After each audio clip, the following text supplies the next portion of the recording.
Hello everyone and very good morning. कैसे हैं आप सब? गुड। तो शुरुआत करते हैं हमारे कोर्स के साथ, हमारे सब्जेक्ट्स के साथ, that is economic for finance.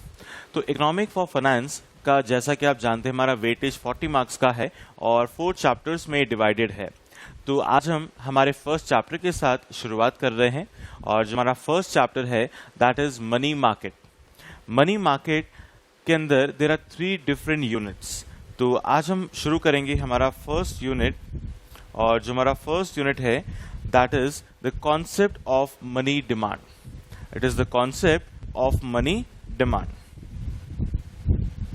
और इसके अंदर हम पढ़ेंगे बहुत सारी थ्योरीज जो इम्पॉर्टेंट है एग्जाम के पॉइंट ऑफ व्यू से भी, और अगर हम देखें from businessman point of view, अगर हम कोई भी बिजनेस करते हैं तो हम उसमें हमें किस तरह से एडवांटेज हो सकता है, अगर हम इंटरनेशनल ट्रेड करते हैं तो वहां पर हमें कैसे फायदा मिल सकता है। तो इससे रिलेटेड कुछ थ्योरीज इस यूनिट के अंदर, इस चैप्टर के अंदर हम कवर करने वाले हैं, राइट। तो शुरुआत करते हैं हिस्ट्री के साथ में कि बहुत सालों पहले, 400-500 साल पहले क्या हुआ करता था जब मनी का इन्वेंशन नहीं हुआ था, जब रूपी करेंसी का कोई इन्वेंशन नहीं था। तो उस वक्त हम कैसे सामान खरीदते थे और बेचते थे। तो उस वक्त जो सिस्टम एप्लीकेबल था that is known as barter system. Barter system, barter system का मतलब होता है एक्सचेंज ऑफ गुड्स, गुड्स के बदले गुड्स देना और गुड्स लेना। तो फॉर एग्जाम्पल उस वक्त काम क्या होता था कि मोस्ट ऑफ द लोग कुछ न कुछ चीजें बनाया करते थे या प्रोड्यूस करते थे, ग्रो करते थे।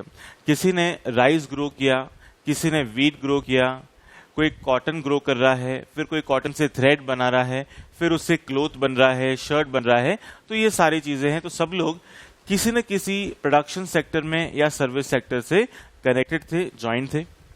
अब उनको अगर कोई भी चीज ऐसी चाहिए जो वो खुद नहीं बना पा रहे हैं तो वो क्या करते, गुड्स को एक्सचेंज कर लेते। अगर किसी ने राइस ग्रो किया है और उनको राइस के बदले वेजिटेबल्स चाहिए, पल्सेस चाहिए या कुछ और चाहिए, तो वो लोग क्या करेंगे, राइस को देंगे और उसके बदले में वापस कोई दूसरी कमोडिटी ले लेंगे। So this was barter system.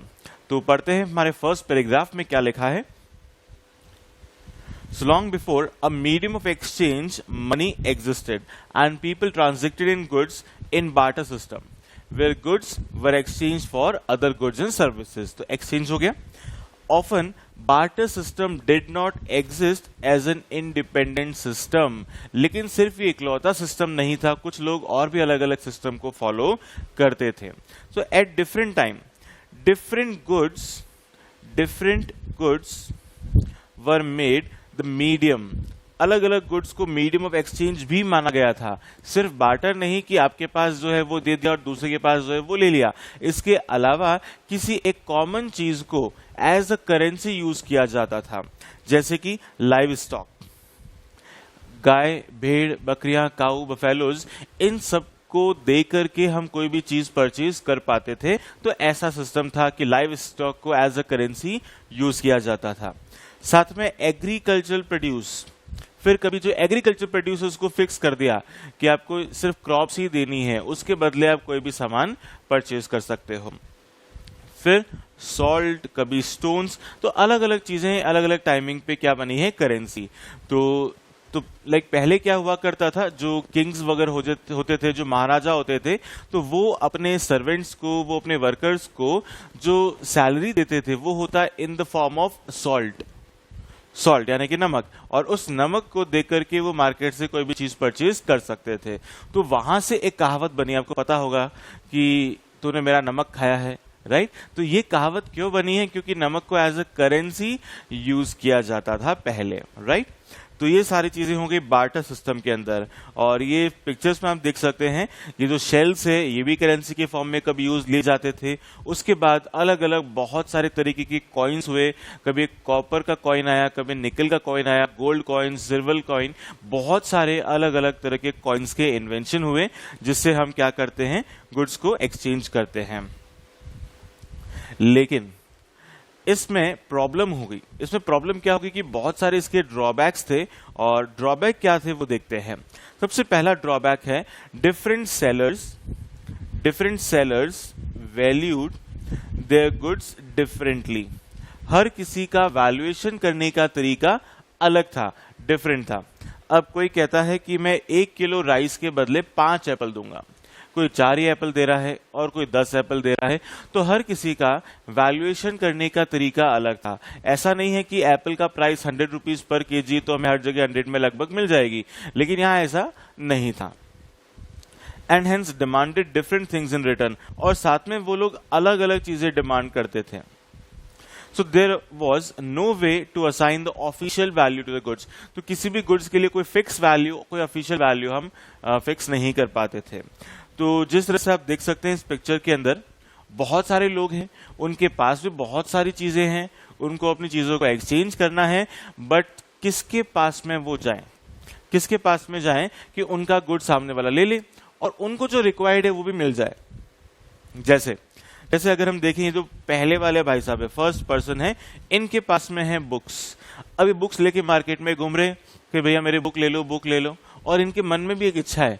क्या इच्छा है? कि इनको एप्पल चाहिए। अब ये जिसके पास भी जा रहे हैं वो मना कर रहा है, मुझे बुक नहीं चाहिए, और अगर किसी को बुक चाहिए तो उसके पास एप्पल नहीं है। तो ये बड़ी दुविधा हो जाती थी कि हमको गुड्स खरीदना है तो पूरा दिन भर हमें वो सामान लेकर मार्केट में घूमना पड़ेगा, ढूंढना पड़ेगा कि कोई तो इसका खरीदार मिल जाए और जो खरीदे वो आइटम हम उससे वापस परचेज कर सके एज पर आवर रिक्वायरमेंट। तो इस तरह से ये बार्टर सिस्टम था। तो काफी कॉम्प्लिकेटेड सिस्टम था, काफी दिक्कतें आती थी लोगों को। तो इस चीज को हम क्या बोलते हैं? Double coincidence of wants. इसे कहा जाता है डबल कोइंसिडेंस ऑफ वांट्स, यानी कि जो सामने वाले को चाहिए वो हमारे पास होना चाहिए और जो हमें चाहिए वो सामने वाले के पास होना चाहिए। This is known as double coincidence of wants. इस पे क्वेश्चन बनता है 2 नंबर का, लिख लो, मार्क कर दो आगे क्यों। कहीं भी क्वेश्चन बनता है तो आप उसको मार्क करके रखें ताकि आपको पता रहे एग्जाम में ये क्वेश्चन बनते हैं। तो what is double coincidence of wants, इसको हम शॉर्ट में एक्सप्लेन कर सकते हैं, राइट। नाउ एक और एग्जाम्पल है, इसको देखते हैं।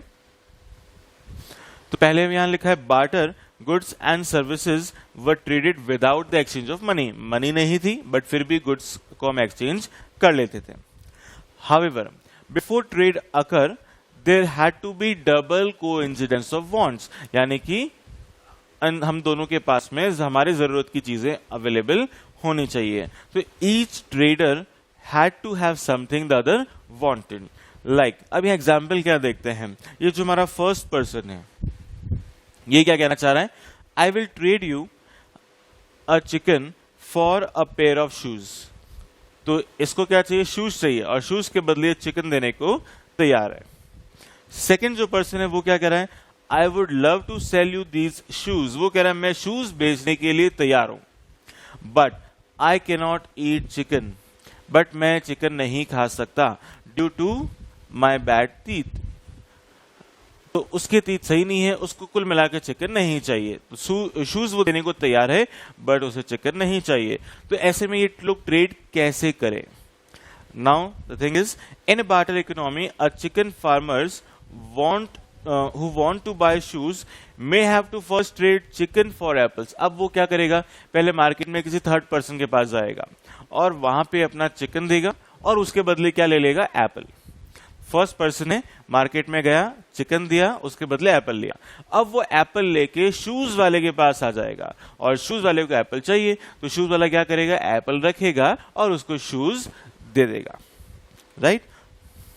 And then apples for shoes because the guy selling shoes want only apples.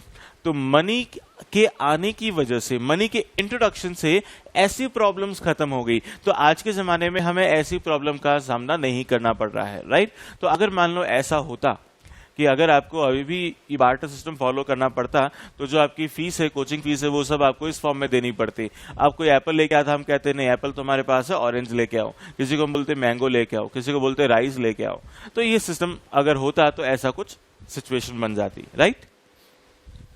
Okay, so next है, it is less expensive to use money. Money को यूज लेना कम खर्चीला, यस, मनी को यूज करना भी पहले गुड्स को परचेज करने सेल करने में भी एक्सपेंसेस आ जाते थे। Time is also money, time भी ज्यादा हमारा वेस्ट होता, या फिर हम एक से दूसरे को एक्सचेंज करते फिर तीसरे को एक्सचेंज करते, तो ये अगेन टाइम कंज्यूमिंग और कॉस्टली हो जाता। So calculation of exchange is fast and easy. तो आज के रेट में क्या हो रहा है, कैलकुलेशन करना आसान हो गया मनी की टर्म्स में। 100 रुपए किलो है, 5 किलो खरीदना है, सीधा 500 रुपए दिया, हमारा काम हो जाएगा। तो इंस्टेंट कैलकुलेशन होती है। सो अब जैसे यहां पर फ्यूल का प्राइस आपको दे रखा है $2, $2 फॉर 1 गैलन।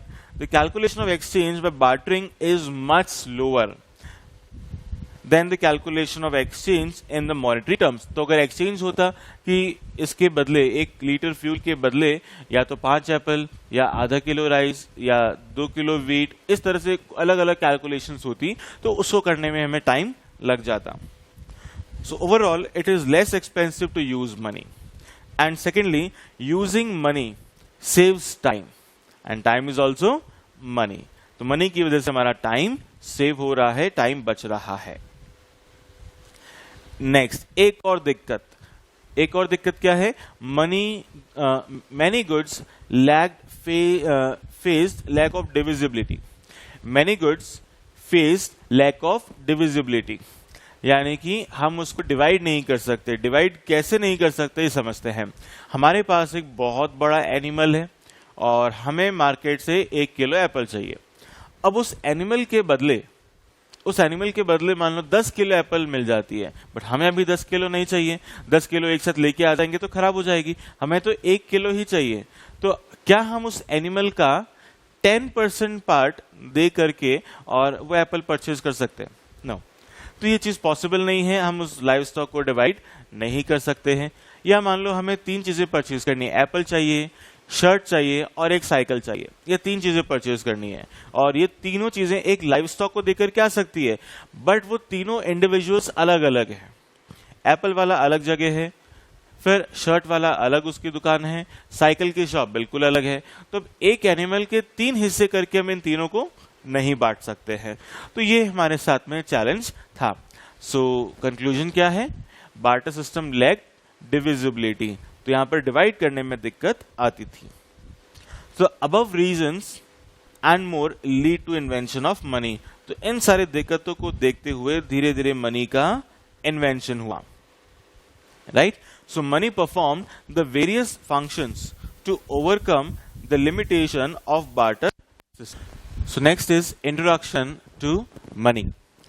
अब यहां पर अगर हम मनी की डेफिनेशन की बात करें, so there is no fix definition of money. हर जगह मनी को अलग अलग तरीके से डिफाइन किया गया है, और जो मनी की मेन डेफिनेशन है that is simply based on characteristics of money, या उसके फीचर्स के ऊपर, उसके फंक्शंस के ऊपर डिपेंड करती है मनी की डेफिनेशन। तो पढ़ते हैं क्या लिखा है। In simple terms money refers to, money का मतलब क्या है, asset which are commonly used and accepted as a means of payment। ऐसी एसेट जिसकी हेल्प से हम कोई भी ट्रांजैक्शन कर सकते हैं, पेमेंट कर सकते हैं, उस एसेट को हम कह सकते हैं मनी। और as a medium of exchange, या फिर हम मीडियम ऑफ एक्सचेंज की तरह उसे काम में ले सकते हैं। और for transferring purchasing power, purchasing power को ट्रांसफर करने के लिए, देने के लिए। अब इसका क्या मतलब होता है ये डिटेल में हम नीचे पढ़ते हैं फंक्शंस के अंदर। तो इन 3 पॉइंट्स के ऊपर बेस्ड है मनी की सिंपल डेफिनेशन। और पॉलिसी के हिसाब से, अगर पॉलिसी बनाने के हिसाब से देखें तो मनी को वहां कैसे डिफाइन किया गया है। तो money may be defined as set of liquid financial asset. It is a set of liquid financial asset. Liquid का मतलब क्या है कि हम हमेशा उसको यूज करके कुछ भी सेल परचेज कर सकते हैं, इसलिए हम उसे बोलते हैं liquid. The variation in the stock of which will impact on aggregate economic activity. अगर मनी के स्टॉक में चेंज होता है तो हमारी इकोनॉमिक एक्टिविटी पे उसका असर पड़ता है। फॉर एग्जाम्पल, अगर एक एंटरप्रेन्योर के पास पैसा ज्यादा है तो वो ज्यादा पैसा इन्वेस्ट कर पाएगा, ज्यादा प्रोडक्शन कर पाएगा, ज्यादा लोगों को एम्प्लॉय कर पाएगा। तो इससे क्या होगा, प्रोडक्शन बढ़ेगा, मार्केट में वो सेल भी ज्यादा कर पाएगा, और ओवरऑल हमारी जो इकोनॉमिक एक्टिविटीज है वो बढ़ेगी। लेकिन अगर एंटरप्रेन्योर्स के पास पैसा कम है तो हर चीज कम हो जाएगी, प्रोडक्शन कम होगा, फिर एम्प्लॉयमेंट जनरेशन कम होगा, इकोनॉमिक एक्टिविटी सारी कम होने लगेगी। तो मनी का स्टॉक कितना है उसके ऊपर डिपेंड करता है कि हमारी इकोनॉमिक एक्टिविटीज कैसी होगी और हमारी जो जीडीपी है, अर्निंग है, वो किस तरह से होगी। अब हम बात करते हैं फंक्शंस के। तो फंक्शंस क्या है मनी के? सबसे पहला फंक्शन है मीडियम ऑफ एक्सचेंज। सबसे पहला फंक्शन है money is a medium of exchange. तो ये वर्ड वैसे तो अपने आप में क्लियर है कि मीडियम ऑफ एक्सचेंज का मतलब क्या होता है, जिसकी हेल्प से हम गुड्स को सेल परचेज आसानी से कर सकते हैं। So it is an instrument that facilitates easy exchange of goods and services. Then money though not having inherent power to directly satisfy human wants. इसका मतलब क्या है कि मनी हमारी डायरेक्ट वांट नहीं है, मनी को हम पहनते नहीं हैं, मनी को हम खाते नहीं हैं, लेकिन मनी की हेल्प से हम सारी नीड्स को पूरा कर सकते हैं, चाहे वो फूड है, clothing, shelter, education, medical facilities, ये सारी चीज मनी पे करके हम ले सकते हैं। तो वो कोई भी गुड्स है, सर्विसेज है, तो वो सब मनी की हेल्प से ही हम परचेज कर सकते हैं। तो मनी डायरेक्टली तो हम कंज्यूम नहीं करते हैं, बट इनडायरेक्टली मनी का बहुत इंपॉर्टेंट रोल है हमारी लाइफ में, by acting as a medium of exchange. And it commands purchasing power and its position enables us to purchase goods and services to satisfy our want. तो money के अंदर क्या है? परचेजिंग पावर है। Money के अंदर वो कैपेबिलिटी है जिसकी हेल्प से हम कोई भी चीज बाय कर सकते हैं। Then it acts as an intermediary, so money increases the ease of trade and reduces inefficiency and the transaction cost involved in the barter exchange। तो बार्टर सिस्टम के अंदर क्या था कि हमें गुड्स को कैरी करके मार्केट प्लेस तक लेके जाना पड़ता और फिर वहां पर अप्रोप्रिएट पर्सन हमें ढूंढना होता कि हम अपना गुड्स किसको दें और जो उसके पास है वो हम ले सके, या जो हमारी रिक्वायरमेंट है वो सामने वाले पर्सन के पास होना चाहिए। तो ये सारी दिक्कतें बहुत सारी थी। फिर एक्सचेंज रेशियो क्या होना चाहिए वो प्रॉब्लम होती थी। तो ये सारी चीजें फिक्स करने में बहुत टाइम लग जाता, लेकिन मनी के इंट्रोडक्शन से हमारा काम बहुत आसान हो गया। Eliminates the need for double coincidence of wants. अभी हम बात कर रहे हैं डबल कोइंसिडेंस, जो हमें चाहिए वो सामने वाले के पास होना चाहिए और जो उसको चाहिए वो हमारे पास होना चाहिए। इसको बोलते हैं डबल कोइंसिडेंस ऑफ वांट्स, जो कि बड़ा मुश्किल काम था। As it separates the transaction of sale and purchase, तो एक तरह से हमको सेल भी करना है और परचेज भी करना है। Now the next point is bills of exchange। क्या बिल्स ऑफ एक्सचेंज की हेल्प से हम गुड्स एंड सर्विसेज को परचेज सेल कर सकते हैं? आंसर इज यस, कर सकते हैं। तो क्या बिल्स ऑफ एक्सचेंज मनी है? Answer is no, bills of exchange money नहीं है, बिकॉज ये हर जगह एक्सेप्टेबल नहीं है। It is not commonly acceptable. सिर्फ कुछ सिलेक्टेड लोग ही इसको एक्सेप्ट करते हैं, बाकी कोई एक्सेप्ट नहीं करता। अगर हमें सब्जी लेनी है, मार्केट में गए, हमने उसको बोला कि हम आपको बिल्स ऑफ एक्सचेंज बना के देंगे 200-300 रुपए का और उसके बदले आप हमको सब्जी दे दो, तो वो उसको वो पॉइंट समझ ही नहीं आएगा और वो सिर्फ और सिर्फ कैश में डील करते हैं, राइट? तो bills of exchange is not money. So bills of exchange is not money, even though it is the medium of exchange, but not generally accepted as a means of payment, right? तो ये था पहला function money का, जिसको हम कहते हैं medium of exchange. Second function क्या है? सेकेंड फंक्शन यहाँ पर है कॉमन मेजर ऑफ वैल्यू, यानी कि हम किसी भी चीज को वैल्यू कर सकते हैं और वैल्यू करने के लिए हमें मनी चाहिए। तो money is defined as a unit of value. तो ये मनी को डिफाइन करने का एक और तरीका है, it is a unit of value और यूनिट ऑफ अकाउंट, यानी कि मेजर करने के कम में आता है। तो हर कंट्री के लिए मॉनेटरी यूनिट अलग हो सकता है, जैसे इंडिया के लिए रुपी है, अमेरिका के लिए यूएस डॉलर है, जापान के लिए येन, ब्रिटेन के लिए पाउंड। हर कंट्री की करेंसी अलग होती है, जिसके अंदर वो मेजरमेंट करते हैं कि किस कमोडिटी की कितनी प्राइस है। तो जैसे इंडिया के अंदर हम कोई सामान परचेज करने जाते हैं, शर्ट हमें परचेज करना है, तो फिर उसकी जो प्राइस आती है वो रुपीज में, कि 1000 रुपीज, 1200 रुपीज, 1500 रुपीज। तो इस तरह से उसकी प्राइस फिक्स होती है। वहीं अमेरिका में $20, $30, $50 इस तरह से प्राइस फिक्स होती है। तो इट इज कन्वीनियंट तो यहां पर मेजर करने से क्या हो गया, आसानी हो गई। तो it is convenient to measure prices of all commodity in the terms of single unit. तो पहले क्या था, अगर एक शर्ट हमें चाहिए तो उसके बदले क्या क्या रेट हम लिख सकते हैं, या तो 10 ऑरेंज दे दो, या 8 एप्पल दे दो, 2 किलो चावल दे दो, 4 किलो गेहूं दे दो। तो हम कितनी बड़ी वो लिस्ट बनाएंगे, वो इनफाइनाइट है, तो वो बनाना पहले पॉसिबल नहीं था। और अभी मनी के आने की वजह से एक फिक्स यूनिट हो गया कि इस शर्ट के बदले आपको बस इतनी करेंसी देनी है और कुछ भी नहीं। Advantage of having a single unit of account is that it greatly reduces the number of exchange ratios between goods and services. तो exchange ratios यहां पर कम हो जाएंगे। जैसे A B के पास गया, A और B ने गुड्स एक्सचेंज कर लिए, बट जो A के पास गुड्स आया है B से वो A को चाहिए ही नहीं, तो A क्या करेगा, अब उस गुड्स को लेके C के पास जाएगा और C से वो फिर जो उसका रिक्वायर्ड गुड है वो ले लेगा। तो इसका मतलब यह नंबर ऑफ एक्सचेंज रेशियोज ज्यादा होते हैं। जैसे ऊपर हमने दूसरे एग्जाम्पल के अंदर भी देखा था, तो वहां पर चिकन, एप्पल, जूस, वो सारा एग्जाम्पल था। तो वहां पर हम देख सकते हैं एक्सचेंज रेशियोज हमारे बढ़ जाते हैं, इंक्रीज हो जाते हैं। लेकिन मनी के आने के बाद ये सारी चीजें खत्म हो रही है। Next is common unit of account facilitates a system of orderly pricing which is crucial for rational economic choices and it made the goods and services comparable in terms of money।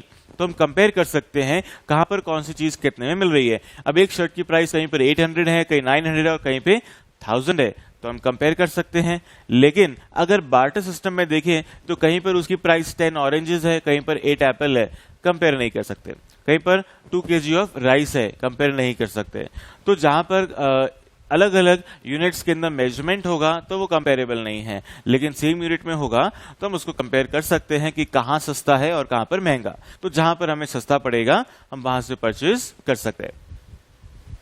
Next is purchasing power is the inverse of average और general price level as measured by consumer price index. तो जैसा कि हमने पढ़ा था CA foundation में index number के अंदर, तो वहां पर हम क्या कहते हैं, there is inverse relation between price index and purchasing power। अगर प्राइस इंडेक्स बढ़ता है, मतलब महंगाई बढ़ती है, प्राइसेस बढ़ती है, तो कंज्यूमर की परचेजिंग पावर क्या हो जाती है, कम हो जाती है, रिड्यूस हो जाती है। तो there is inverse relation between price index and purchasing power. जैसे यहां पर एक एग्जाम्पल दे रखा है, if 3 pens can be purchase for ₹60, 3 pen आ जाते हैं अभी ₹60 में, यानी कि एक पेन की प्राइस हो गई ₹20।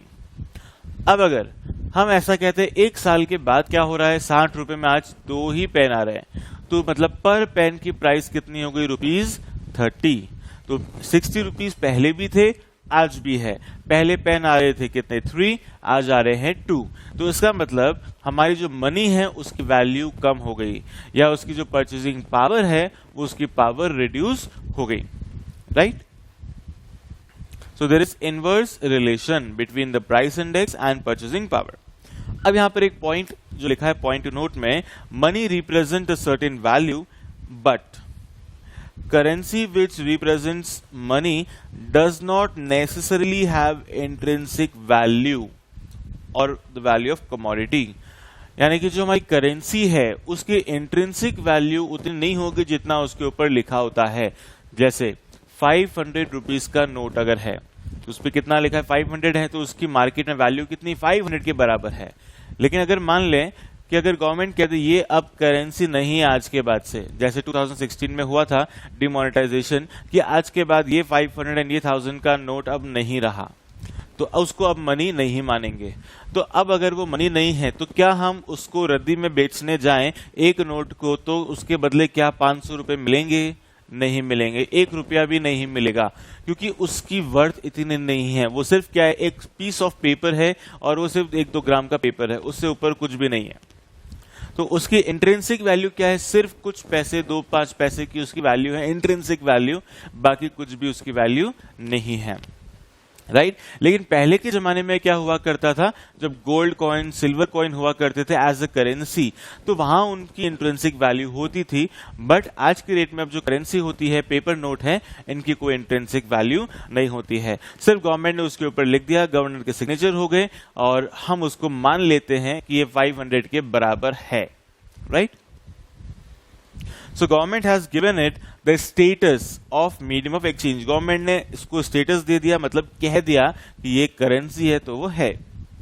So it is called the legal tender. तो ऐसी चीज को हम क्या बोलते हैं, लीगल टेंडर, जिसको गवर्नमेंट ने कह दिया आज के बाद ये करेंसी है। Next is fiat money. तो इसी चीज को हम क्या बोलते हैं, फिएट मनी। तो fiat money exist where paper with no intrinsic value itself fulfill the function of money। ऐसा पेपर जो मनी का काम कर देता है, उसकी इंट्रिंसिक वैल्यू नहीं है बट हम उसको मान लेते हैं, अज्यूम कर लेते हैं। And the government legislation ensures that it must be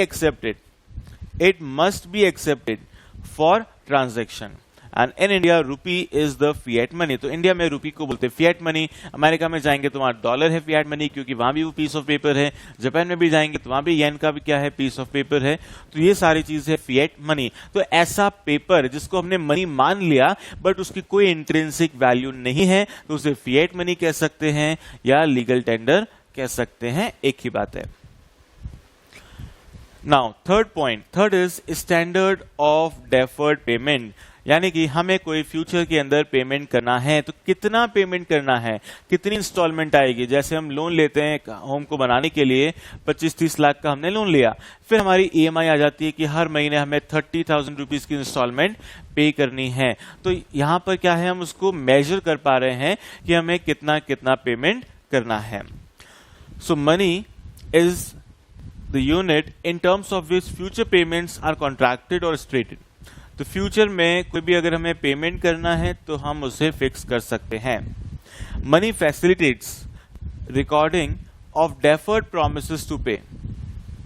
however, variation in the purchasing power of money due to inflation और deflation reduce the efficiency of money in the function. अब यह अलग बात है कि जब मार्केट में महंगाई बढ़ती है, प्राइस लेवल बढ़ता है, तो उस मनी की वैल्यू कम हो जाती है। जैसे हमने एग्जांपल लिया था, 60 रुपीज में पहले 3 पेन आते थे, अब सिर्फ 2 ही पेन आते हैं। तो मनी की पावर रिड्यूस हो जाती है जब मार्केट में इन्फ्लेशन होता है। Fourth one is store of value. Money को हम बचा करके स्टोर करके रख सकते हैं। बार्टर सिस्टम में जब हमारे पास बहुत सारा वीट हम ग्रो करते हैं और इन एक्सचेंज मान लीजिए हमें अभी कुछ भी नहीं चाहिए, तो क्या हम उसको स्टोर करके रख सकते हैं कि हम उसको तिजोरी में रख दें 1 साल 2 साल 3 साल के लिए? नो, ऐसा पॉसिबल नहीं है, बिकॉज वो चीज खराब हो जाएगी। फ्रूट्स है, वेजिटेबल है, बहुत सारे हमने ग्रो कर लिए, क्या हम उसको 1 2 साल 3 साल तक काम में ले सकते हैं? नॉट पॉसिबल, बिकॉज हम उसको स्टोर नहीं कर सकते, बिकॉज दे आर पेरिशेबल। तो इस तरह से बहुत सारी चीजें थी जो हम स्टोर नहीं कर सकते थे, लेकिन मनी के इन्वेंशन से क्या हो गया, हम करेंसी है, कॉइन्स है, पेपर नोट्स है, सबको आराम से स्टोर कर सकते हैं। They are durable, long lasting, तो उसमें कोई भी प्रॉब्लम नहीं है और वो स्पेस भी कम कवर करता है। So people prefer to hold it as an asset and that is a part of stock of wealth। तो हम इसको होल्ड करके रखते हैं। And rather than spending one's money at present, one can store it for use at some future time। तो हम बिल्कुल इसको स्टोर करके रखते हैं। The splitting of purchase and sale into 2 transactions involve a separation in both time and space। तो पहले barter system में 2 अलग अलग ट्रांजेक्शन एक तरह से इन्वॉल्व हुए करते थे। कोई गुड्स हमसे जा रहा है तो गुड्स हमारे पास आ भी रहा है, तो सेल और परचेज का साइमल्टेनियस होना जरूरी था, बट अभी ऐसा कोई भी जरूरी नहीं है। सिर्फ मनी देनी है और उसके बदले गुड्स देना है या फिर लेना है। So there are many other assets like government bonds, deposits, securities, land, houses, etc., which are store value, but they are subject to some storage cost। यानी कि हम वेल्थ के अंदर ये सारी चीजें रख तो सकते हैं, बट इनको स्टोर करने में कॉस्ट लगती है। जैसे सिक्योरिटीज में इन्वेस्ट किया तो ब्रोकरेज लगेगी, इन्वेस्टमेंट करते वक्त सेल करेंगे तब वापस ब्रोकरेज लगेगी, तो ये ट्रांजैक्शन कॉस्ट इन्वॉल्व हो जाती है। अब मान लो हमने कोई प्रॉपर्टी के अंदर इन्वेस्टमेंट कर दिया, कोई हाउस परचेज कर लिया, तो जब परचेज करेंगे तो स्टैंप ड्यूटी लगेगी, सेल करने पर भी वापस लगती है। तो अलग बात है कि सेलर को परचेजर को पे करना होता है, seller is not liable to pay, but जब भी हम उसको इन्वेस्ट कर रहे हैं तब तो हमारी स्टैम्प ड्यूटी लग रही है। तो ऐसे केस में यहाँ ट्रांजैक्शन कॉस्ट इन्वॉल्व हो जाती है, बट मनी को हमें अगर अपने पास रखना है तो उसमें कोई ट्रांजैक्शन कॉस्ट इन्वॉल्व नहीं होगी। ठीक है। सिमिलरली किसी और एसेट में हमने इन्वेस्टमेंट किया तो वहां डेप्रिसिएशन भी हो सकता है। हमने कोई कार परचेज करके रख ली है 5 लाख की, तो कुछ सालों बाद उसकी वैल्यू काफी कम हो जाती है, रिड्यूस हो जाती है। Then point number 5 is reversibility. All assets other than money lack perfect reversibility in the sense that their value in payment is not equal to their value of receipt। मान लो हमने car purchase कर ली आज और कुछ time बाद हमें लगता है हमें वापस पैसे की जरूरत है, तो 5 लाख की कार हमने परचेज की, क्या उसके वापस 5 लाख रुपए हमें मिल जाएंगे सेल करने पर? नहीं मिलेंगे, काफी कम मिलेंगे। लेकिन अगर हमारे पास 500 का नोट है, हम कहते हैं उसको चेंज करना है, शॉपकीपर को हमने दिया, तो वो इजिली 100 के 5 नोट्स हमें दे देगा। तो 500 का एक नोट और उधर 100 के 5 नोट, दोनों की वैल्यू सेम है, इक्वल है, तो मनी के आने से ये काम आसान हो गया। एसेट में हमने इन्वेस्ट किया होता तो उसके बदले सेम वैल्यू हमें नहीं मिलती है, बट मनी की वैल्यू उतनी ही रहेगी। Financial assets like riskless government bonds do not command perfect reversibility as their purchase and sale are subject to brokerage cost, although this may be quite small। जैसे हमने 1000 रुपीज का कोई bond purchase कर लिया, तो जब हम उसको परचेज करते हैं कॉस्ट इन्वॉल्व होती है, सेल करते हैं कॉस्ट इन्वॉल्व होती है, और कई बार वो बहुत कम होती है, लेकिन 1000 के बदले हमें वापस हो सकता है 970 के आसपास मिलेगा। 30 रुपीज तो हमारे यहाँ डिडक्ट हो ही जाते हैं, दैट इज 0.3% या कहीं पर 0.2 होता है, कहीं 0.5% होता है, तो it varies from place to place. And reversibility enhances store of value function of money. Thus, money function as a temporary abode of purchasing power in order to efficiently perform its medium of exchange। So, in short, यहाँ पर बात हो रही है store of value की। Money को हम store करके रख सकते हैं, चाहे वो शॉर्ट टर्म के लिए हो, लॉन्ग टर्म के लिए हो, तो उसको कहा जाता है टेम्पररी अबोर्ड ऑफ वैल्यू या स्टोर ऑफ वैल्यू। तो मनी को हम सेव करके रख सकते हैं फॉर आवर फ्यूचर पर्पस।